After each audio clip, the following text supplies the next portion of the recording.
So, if you ever do YouTube or if you do YouTube videos, one of the best things that will happen to you is you go back and watch your old videos, and the amount of cringe that you feel can almost land you in the hospital. It's bad. It's really bad.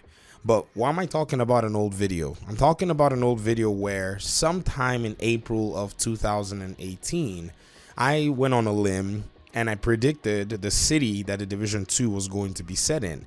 Now, I don't want to toot my own horn, but this was probably not something that could not have been figured out by a lot of people. But I just think nobody was talking about it because it wasn't at the forefront of their minds. The developers had already announced that they were working on the Division 2. I was working in a different setting, and so my Division 2 release videos were very sparse at that time. But I remember coming home from work that day thinking to myself, there's something really peculiar about this release.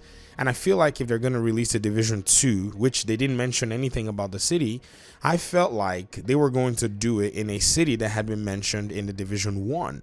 And when I went back to start, looking for my research, they'd already added a lot of content. But one of the things that you will notice if you follow the game, the Division 1 from time, was initially, I feel like the developers wanted to stop all their PvE endgame content at Falcon Lost. I don't think a lot of the other stuff was necessarily on the forefront of their development cycle. Maybe they were, but a lot of people said immediately after Division 1 was finished, not a lot of people, I think somewhere in the development community there, the developers mentioned something along the lines of that immediately after the release of Division 1, they had already taken a team to start working on the Division 2. And so I think Falcon Lost was going to be the final end of the story because that was the one incursion mission that was there at Endgame. And if you listen to the introductory mission in terms of the introductory briefing, what you hear is Fei Lao mentioned that she wants to go and find out what happened to the President of the United States. In the meantime, I'm going to figure out what the hell happened to the President of the United States. Things outside might be worse than we thought. And I took it at face value that the developers were most likely going to set the Division 2 in Washington, D.C. And so I know a lot of people have, kind of said, but why do we have Washington, D.C.? Why not open the other areas of New York? And why don't we go ahead and, just use that and players will continue to play the map? Now, that is a very good question because in my opinion, there is no doubt that New York should have continued to be opened up, no doubt. But I think with the lore of the game, DC was a natural progression. And so seeing DC in the Division 2 is actually fitting in terms of how they followed their story. But there is one thing that needs to be said. DC could also have been developed in the same game as the Division 1 on a separate map. Now, I don't know the way this software thing works. I don't really know how all that stuff plays. But if you guys know, when you're installing the Division 1, there is actually a session where the game will install Manhattan. Now, I don't know why it does that. Maybe that's the way their engine works. For those of you who are into software, you are in a better position to maybe explain this to me. But I don't think it's out of the question that DC could have been built into the Division 1 in terms of an extra map. And I think that is going to be the discussion that we have in this video today. So if you think about where we came from, think about where we were going, I think we kind of ended up in somewhat of the right place. But I think the context is so different because it looks like specific decisions were made to release a whole nother game in order to bring us the map of Washington, D.C. And all I can do is speculate as to why. I was not sitting in any of the meetings, but it's always nice to speculate about things that happen in the gaming world. That's what we do. But I don't think it's too far to make these speculations because of some of the trends and patterns that we've seen or that we're seeing currently in the gaming world. And we're going to look at some comparisons as we're going along. So moving to Washington, D.C., was that a good idea or a bad idea? I would say that that was an appropriate idea because it was written into the story of the game, even from the first incursion mission. So Falcon Lost, I think the developers wanted to move that direction, and so they decided to move that direction. Now, making a whole new game, was that necessary? We have multiple arguments that we have to make. In fact, if we look very closely, a lot of people had said that the netcode for the Division 1 was not great. A lot of things in terms of the framework, the architecture, there had been complaints. If you watch a lot of the technical details in terms of watching maybe Marco's videos, maybe watching some other content creator videos from the Division 1, a lot of people did mention that it seemed like the framework for the first Snow Engine iteration did not have a solid foundation to lay on, and so PvP experienced a lot of issues. In fact, there were bugs, there were glitches, there were exploits that people had to call out and people had to put in place, and it just seemed like the developers were not necessarily answering to these things. But then come to Division 2, we eventually started to see very similar things happen in the second game. And as many people may have believed when the developer said, oh, we've built the Snow Engine from ground up, it is kind of our Snow Engine 2.0, I didn't believe it because the engine is still branded as Snow Engine. I mean, if you want to build a second version or a second iteration of an engine, I think it makes sense to actually tag it with an updated version. This is not to say that they've not updated the Snow Engine. I'm not saying that. Please don't run around the internet saying that I said they didn't upgrade the Snow Engine. I'm just saying that the framework for that engine is largely similar for the framework of the Division 2. Now, I will see arguments about this, but let's jump into Unreal Engine territory. Unreal Engine always updates its engine, modules, and every time there's an Unreal Engine update, you're going to get the version that's actually there, because this is one of the engines that you can actually download and use, which is available for like everyone. And so you see Unreal Engine 4.0, 4.1, 4.2, 4.25, and so on and so forth in the way that Unreal Engine is done. Now, why have they not tagged the Snow Engine as a Snow Engine 2.0? Maybe they don't have to brand it that way. Maybe they've kept it a Snowdrop Engine in terms of maybe copyrights or trademarks and all that stuff. I get it. I understand. But that is not to say that we don't see similar bugs and similar issues in both of them. In fact, if you want one, I'll give you one right now here for free. If you use a lot of explosives, a lot of fire, exotic damage, one of the things that you will see from the Division 1 that actually shows up in the Division 2 is you get a drop in frame rates. This happens on PCs. If you want to dare me, go and try it out. Play a whole mission with 4 guys using explosive damage and fire turrets and see what happens to your frame rates. It'll drop. I don't know why it happens. It always happens all the time. If you want to go back to Division 1, go back to Division 1 and do the experiment for yourself. You will see that there will be some frame rate drops almost every time. And I think this is something that is based on the fundamental framework of the engines.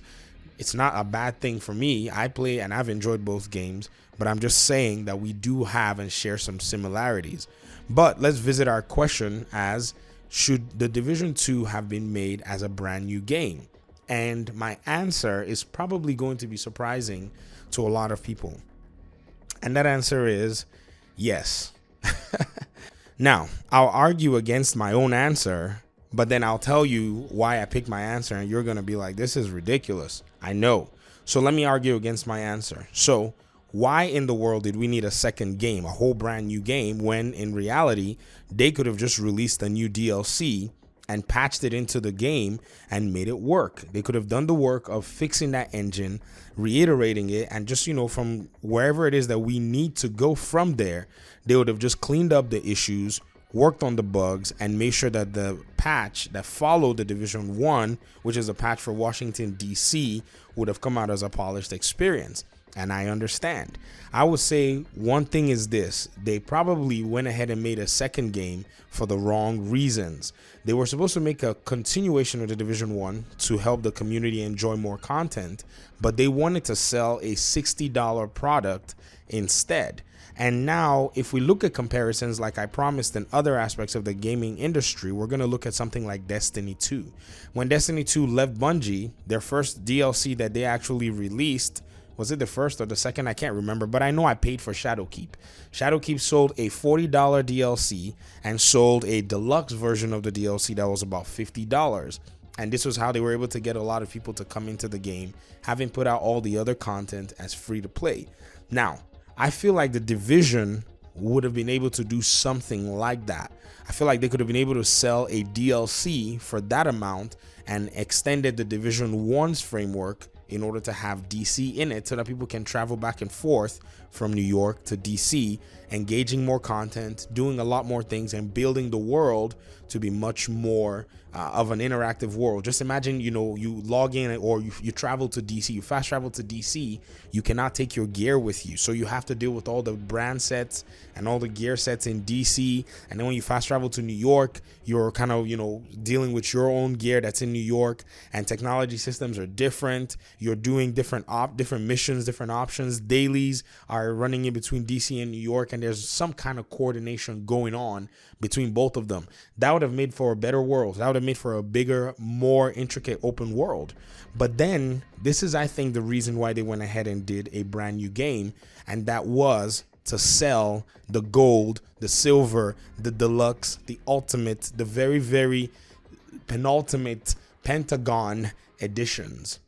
And I would say that decision absolutely did not work in their favor, because they invested so much into making a whole new game, doing branding, doing advertising and marketing, doing everything that they usually do in terms of a brand new release of a game, and brought this new game that the community did not necessarily know what they would do about. And so far, the sales were not as impressive as the Division 1. And I think this is exactly the reasons they made a brand new game. And my argument against my own answer, which I said it was okay for them to make a brand new game, my argument says they should not have made a brand new game, because that decision was a decision born out of just corporate greed, and they should not have done it. But then my personal decision goes ahead and says, I think it was okay for them to have done it, because I can see things from a different perspective, saying maybe the game needed another branding at that point.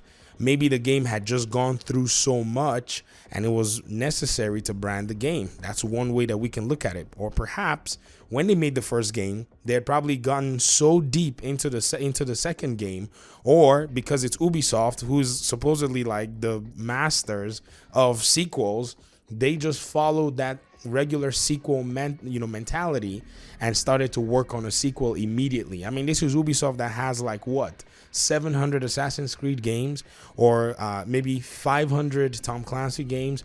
Oh wait, they have a bunch of racing games that have sequels. They have sequels upon sequels. They're making a sequel for Beyond Good and Evil. I mean, is that what it is? Beyond Evil? Beyond whatever? I'm going to make a video on that game, by the way, very soon. But that's Ubisoft's pattern. That's their marketing tradition. So they probably followed that tradition, and it just did not work for an RPG-style looter shooter. So with all the talk that I'm hearing about people saying, oh, they're probably working on the Division 3, I would say maybe I could give some leeway for them to have done a Division 2, in a separate game. But a Division 3 in a separate game, I don't think that is the smart decision for them to make.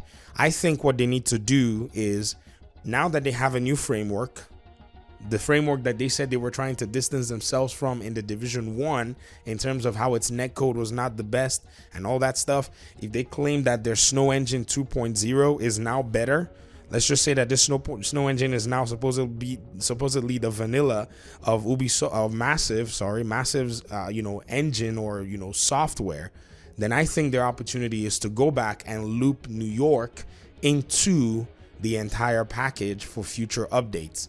That is how they need to run this so-called RPG looter shooter of the Division, bringing back New York into the game and then adding other cities as we go along. They don't have to bring New York all the way back in one day. A lot of people have pushed back against this, and it makes sense. When I say, they probably need to bring back New York, people say, hey, you don't know what you're asking for. That sounds like too much work. We're not saying dump the whole Manhattan map on us. We're saying little by little, they can piece these assets that they already have and use them to build New York till they get it to its 100% capacity that we actually had. Or it may not behoove us to say that they actually start adding other aspects of New York that we never got to see into the Division 2's map. We are not going to be against that. Trust me, as much as it's cool to have played Hudson Refugee Camp 1 zillion times, I don't think anybody is going to be like, well, I'm so mad that I can't play Hudson Refugee Camp. It will be very nice, though, for us to see places like Park Avenue, other parts of the city that, you know, we kind of thought was going to be coming back, but necessarily didn't show up. So I think the developers are on the right track. I think they're on the right track with this new Coney Island episode 3 iteration that we're looking forward to next year. I think that is probably what's going to set the tone. In fact, because they've already made another raid, I think the next raid should be in New York City. They need to probably pick another area of a New York map that we've probably never seen. If they have the assets for it, or if they can develop it or make it really good. The guys at Red Storm are very good at map design. Many of you, I know, you may have your issues or your disagreements with Red Storm, but trust me, they are a solid studio and they've done some really good work in the lifespan of this game. They can take it that way and they can start to bring New York back into this game's ecosystem. New York is the calling card. That's what's going to bring OG players to this game, even if all they're gonna do is just check it out.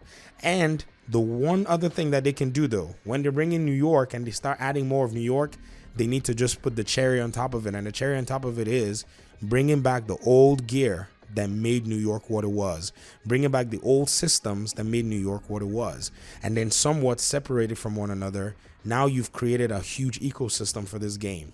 How easy that is to do, I do not know. I've never developed a video game before, but I've played them and I've seen how players have responded to them. So all I'm doing is I'm giving my ideas and I'm giving my opinions, and I hope the developers have, you know, thoughts like this. Do they dream about this stuff? I don't know what happens. I don't know what they talk about in Massive. But, you know, I just, you know, picture, you know, a bunch of guys sitting down and talking about things like this. You know, on the development side, it may sound like a nightmare. You know, on the game, you know how gamers are. We always talk about these things, but we don't necessarily understand all that goes into it. But nonetheless, that doesn't mean we cannot pour our ideas out there.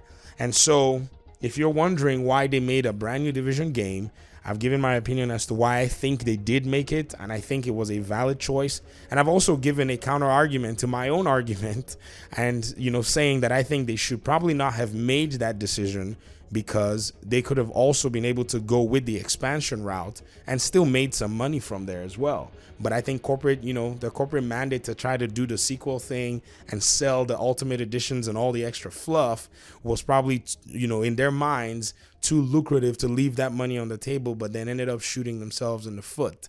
And so it's a very complicated matter, guys. I don't even know where to land on this, because I've enjoyed the Division 2 and I've also enjoyed the Division 1, more. But, you know, enjoying both games, I don't really see a lot of issues in terms of how they could have released DC. The only thing I know is DC was a solid choice. I just feel like the execution could have either been done in, you know, 2 different ways, and maybe been able to bring the community together by either keeping the systems from New York or extending the map with New York. Either way, it's all in all, whatever it is, I'm just here on my little corner talking about this issue. So if you made it to the end of this video, thank you very much. This is not something that I feel like could have been done even a 20-minute video. This is like a 1-hour podcast type of material, but I tried to condense it just for the sake of brevity. And for those of you who are subscribed, check your notifications if you have them turned on so that they don't go glitch on you. And for those of you who are yet to subscribe, feel free to do so. Thank you very much for your time and audience, and I guess I'll see you in my next video. Peace.